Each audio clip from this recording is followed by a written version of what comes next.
Month of പ്രെയറിൻ്റെ 28ാം ദിവസത്തേക്ക് നമ്മൾ കടന്നു വന്നിരിക്കുകയാണ്. കഴിഞ്ഞ 27 ദിവസങ്ങളിൽ വ്യത്യസ്തമായ ദൈവവചന ചിന്തകൾ കേൾക്കുവാനും ധ്യാനിക്കുവാനും ദൈവം നമ്മളെ ഓരോരുത്തരെയും സഹായിച്ചു. ഈ 28ാം ദിവസം ഞാൻ എടുത്തിരിക്കുന്ന വാക്യം 1 കൊരിന്ത്യർ 1:27 വാക്യം. ജ്ഞാനികളെ ലജ്ജിപ്പിപ്പാൻ ദൈവം ലോകത്തിൽ ഭോഷത്വമായത് തിരഞ്ഞെടുത്തു, ബലമുള്ളതിനെ ലജ്ജിപ്പിപ്പാൻ ദൈവം ബലഹീനമായത് തിരഞ്ഞെടുത്തു. ഈ കഴിഞ്ഞ 2025 നമ്മളെ ഒരു 4 ദിവസം കൂടെ കഴിഞ്ഞാൽ ഈ വർഷം നമ്മളെ കടന്നു പോവുകയാണ്. 2025 പലവിധമായ പ്രതികൂലങ്ങൾ, പ്രതിസന്ധികൾ, സന്തോഷത്തിൻ്റെ അനുഭവങ്ങളൊക്കെ നമ്മുടെ ജീവിതത്തിൽ കടന്നു വന്നിട്ടുണ്ട്. അതിൻ്റെ എല്ലാം മധ്യത്തിൽ പരിപാലിച്ച ദൈവത്തിൻ്റെ സ്നേഹത്തെ ഓർത്താൽ നമുക്ക് എത്ര നന്ദി പറഞ്ഞാലും മതി വരികയില്ല. 2026 പ്രവേശിക്കാൻ നമുക്ക് കഴിയുമോ ഇല്ലയോ ഒന്നും അറിയത്തില്ല. എങ്കിലും ദൈവം തരുന്ന ആയുസ്സും ദൈവം തരുന്ന സമയവും നമ്മൾ ദൈവനാമത്തിന് വേണ്ടി ശക്തിയോട് ഉപയോഗിക്കണം. നമ്മൾ ആ വായിച്ച ഭാഗത്തേക്ക് കടന്നു വരുമ്പോൾ 2 തെരഞ്ഞെടുപ്പിനെ കാണുകയാണ്. 2 തെരഞ്ഞെടുപ്പ്. ഒന്ന്, ജ്ഞാനികളെ ലജ്ജിപ്പിപ്പാൻ ദൈവം ഭോഷത്വമായത് തെരഞ്ഞെടുത്തു. 2, ബലമുള്ളതിനെ ലജ്ജിപ്പിപ്പാൻ ബലഹീനമായത് തെരഞ്ഞെടുത്തു. നമ്മളൊക്കെ തെരഞ്ഞെടുപ്പുകൾ നടത്തുന്നതാണ്. നമ്മുടെയൊക്കെ ജീവിതത്തിൽ നമ്മൾ സുഹൃത്തുക്കളെ തിരഞ്ഞെടുക്കാറുണ്ട്. ജീവിതവുമായി ബന്ധപ്പെട്ട് നമ്മൾ പല ആൾക്കാരെ തിരഞ്ഞെടുക്കാറുണ്ട്. നാം തിരഞ്ഞെടുക്കുന്നത് ആൾക്കാരുടെ ഭംഗി നോക്കിയും അവരുടെ ജീവിത രീതികൾ നോക്കിയും സാമ്പത്തികമായ ചുറ്റുപാടുകൾ നോക്കിയും അങ്ങനെ പലവിധമായ രീതിയിലാണ് നമ്മൾ ആൾക്കാരെ സെലക്ട് ചെയ്യുന്നത്. എന്നാൽ ഇന്ന് വൈകിയ സമയം എന്നെ കേട്ടുകൊണ്ടിരിക്കുന്ന പ്രിയ ദൈവമക്കളെ, എനിക്ക് നിങ്ങളോടൊന്ന് പറയാനുണ്ട്. നമ്മളെ ആര് തെരഞ്ഞെടുത്തില്ലെങ്കിലും, ആര് നമ്മളെ സ്നേഹിക്കാനില്ലെങ്കിലും, ആര് നമുക്ക് വേണ്ടി കരുതാനില്ലെങ്കിലും ദൈവവചനം നമ്മളോട് വിളിച്ചു പറയുന്നു, ദൈവം നമ്മളെ തിരഞ്ഞെടുത്തിരിക്കുകയാണ്. അതുകൊണ്ടാണ് ദൈവവചനത്തിൽ ഇപ്രകാരം രേഖപ്പെടുത്തിയിട്ടുണ്ട്: അമ്മയുടെ ഉദരത്തിൽ ഉരുവാകുന്നതിന് മുമ്പേ നമ്മളെ കണ്ട ദൈവം. ആ ദൈവം നമ്മളെ തിരഞ്ഞെടുത്തു എങ്കിൽ, ആ ദൈവം നമ്മളെ തിരഞ്ഞെടുത്ത് ഓരോ സ്ഥാനത്താക്കി വെച്ചിരിക്കുന്നു എങ്കിൽ, അവിടെ നിന്ന് നമ്മളെ തകർത്ത് കളയുവാനോ നമ്മളെ തള്ളിയിടുവാനോ ആരെല്ലാം ശ്രമിച്ചാലും അതിന് കഴിയത്തില്ല. അതിന് ഒരു ഉത്തമമായ ഉദാഹരണമുണ്ട്. നമ്മൾ പഴയ നിയമത്തിലേക്ക് കടന്നു പോകുമ്പോൾ യോസഫ് സ്വപ്നം കാണുന്നുണ്ട്.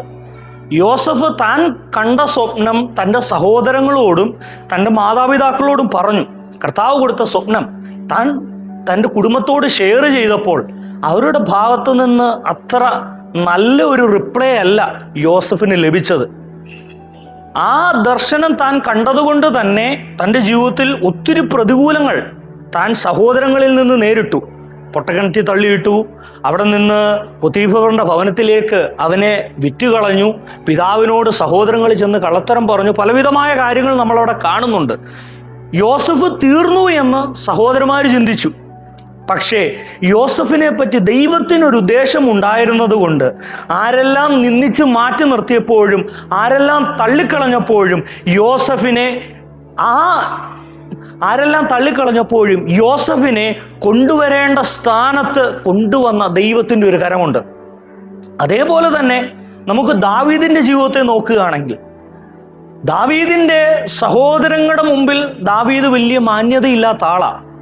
ശമൂവേൽ പ്രവാചകൻ അഭിഷേക തൈലവുമായി ദാവീദിന്റെ ഭവനത്തിലേക്ക് കടന്നു വരുമ്പോൾ തൻ്റെ പിതാവ് എല്ലാ മക്കളെയും നിരത്തി നിർത്തിയിട്ട് അടുത്ത രാജാവിനെ അഭിഷേകം ചെയ്യാനായിട്ട് പോവുക. എല്ലാവരെയും നിരത്തി നിർത്തി. പക്ഷെ അവിടെ ദാവീദില്ല. എല്ലാവരുടെ അടുത്തേക്ക് അഭിഷേക തൈലവുമായി പ്രവാചകൻ കടന്നു വരുമ്പോൾ കർത്താവ് പറയുന്ന ഒരു കാര്യമുണ്ട്: നീ അവൻ്റെ മുഖമോ പൊക്കമോ വണ്ണമോ ഒന്നും നോക്കരുത്.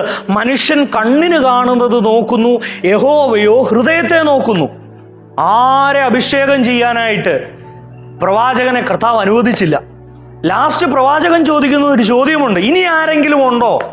അപ്പോഴാണ് പിതാവ് ഷായി പറയുന്നത്: ഒരുത്തനുണ്ട്, അവൻ കാട്ടിലാണ്. ഈ പ്രവാചകൻ വീട്ടിലേക്ക് കടന്നു വന്ന സമയത്തൊന്നും ഈ പിതാവ് ആളെ അയച്ച് ദാവീദിനെ വിളിപ്പിച്ചിട്ടില്ല. പക്ഷേ പ്രവാചകൻ പറഞ്ഞു, അവനെ വിളിപ്പിക്കാൻ പറഞ്ഞു. ദാവീദ് ഭവനത്തിലേക്ക് വരുമ്പോൾ അഭിഷേക തൈലം തിളയ്ക്കാൻ തുടങ്ങിയെന്ന് അവിടെ എഴുതി വെച്ചിരിക്കുന്നത്. ഞാൻ പറഞ്ഞതിൻ്റെ സാരം, ആരെല്ലാം നമ്മളെ മാറ്റി നിർത്തിക്കോട്ടെ, ആരെല്ലാം ഒന്നിനും കൊള്ളത്തില്ലെന്ന് പറഞ്ഞ് നമ്മളെ തള്ളിക്കളഞ്ഞോട്ടെ, ഇന്ന് പകൽക്കാലം ഈ വൈകിയ സമയം ദൈവം നിങ്ങളോട് പറയുന്നു, എനിക്ക് നിങ്ങളെ കൊണ്ട് ആവശ്യമുണ്ട്. പ്രിയ ശ്രോതാക്കളെ, ഈ 2025 ഒത്തിരി കാര്യങ്ങൾ നമുക്ക് ചെയ്യാൻ കഴിഞ്ഞില്ലായിരിക്കാം. പല ആൾക്കാരും പല സ്ഥലത്തു നിന്നും നമ്മളെ മാറ്റി നിർത്തിയേക്കാം. എന്നാൽ ദൈവത്തിൻ്റെ വചനത്തിൽ നിന്ന് ഞാൻ നിങ്ങളോട് വിളിച്ചു പറയാൻ ആഗ്രഹിക്കുന്നത്, 2026 നമ്മുടെ ജീവിതത്തിൽ ലഭിക്കുന്നുണ്ടെങ്കിൽ ഈ 2026 ഞാനും നിങ്ങളും വിശ്വസ്തയോടെ മുന്നോട്ട് പോകാൻ തയ്യാറാകുന്നുവെങ്കിൽ നമ്മുടെ ഭവനത്തെ നിറയ്ക്കുവാൻ, നമ്മുടെ ആവശ്യങ്ങളെ നടത്തി തരുവാൻ ആ ദൈവം സർവശക്തനായ ദൈവമാണ്. അതുകൊണ്ടാണ് ദൈവവചനത്തിൽ എഴുതിയിരിക്കുന്നത്, ജ്ഞാനികളെ ലജ്ജിപ്പിപ്പാൻ ദൈവലോകത്തിൽ ഭോഷത്വമായത് തിരഞ്ഞെടുത്തു. എത്ര പേർക്ക് ദൈവസന്നിധിയിൽ ഒന്ന് സമർപ്പിച്ചു കൊടുക്കാം? കർത്താവിനോട് പറയാം, കർത്താവേ, ഞാനൊരു ഭോഷനാണ്, ഞാനൊരു ബലഹീനനാണ്, എനിക്ക് കുടുംബമഹിമ പറയാൻ ഒന്നുമില്ല, എനിക്ക് സമ്പാദ്യം കാണിക്കാൻ ഒന്നുമില്ല, എനിക്ക് സൗന്ദര്യം പറയാൻ ഒന്നുമില്ല. പക്ഷെ ഇതൊന്നുമില്ലെങ്കിലും എന്നെ കണ്ട ദൈവത്തിൻ്റെ സ്നേഹത്തിന് നന്ദി എന്ന് ഈ പ്രാർത്ഥനയുടെ 28ാമത്തെ ദിവസം എത്ര പേർക്ക് പറയാനായിട്ട് കഴിയും? ഹല്ലേലൂയ. പ്രിയ ദൈവമക്കളെ, നമുക്ക് വിശ്വസ്തയോടെ മുന്നോട്ട് പോകാം. നമ്മളെ കണ്ട ദൈവം, നമ്മളെ നന്നായിട്ട് അറിയുന്ന ദൈവം, അപ്പനേക്കാളും അമ്മയെക്കാളും എല്ലാം ഉപരിയായി നമ്മളെ സ്നേഹിക്കുന്ന ഒരു ദൈവം. നമ്മുടെ സമൂഹത്തിൽ പലവിധമായ വാർത്തകൾ നമ്മൾ കാണുന്നില്ലേ?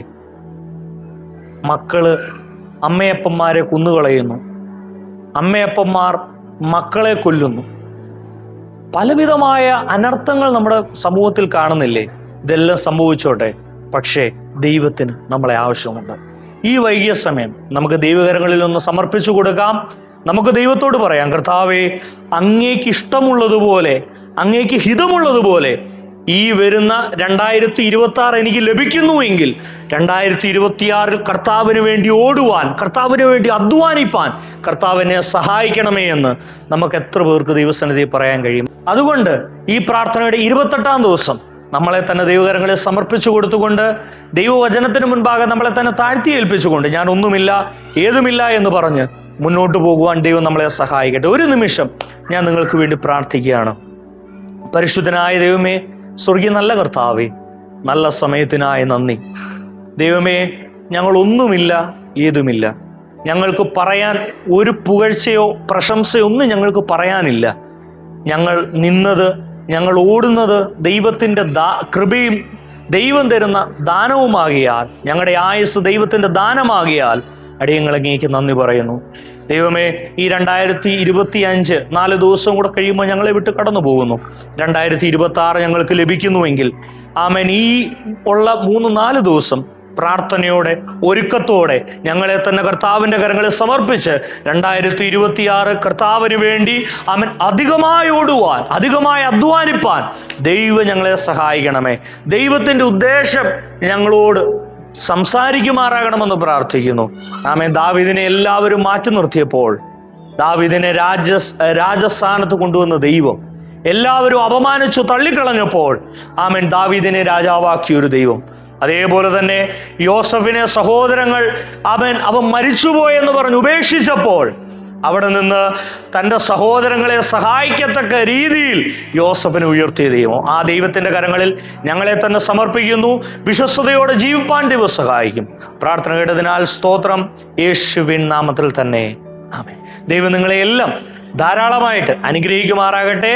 ഒരു അഡ്വാൻസ്ഡ് ഹാപ്പി ന്യൂ ഇയർ നിങ്ങളെല്ലാവരോടും പറയുന്നു. ദൈവം ധാരാളമായി സഹായിക്കട്ടെ.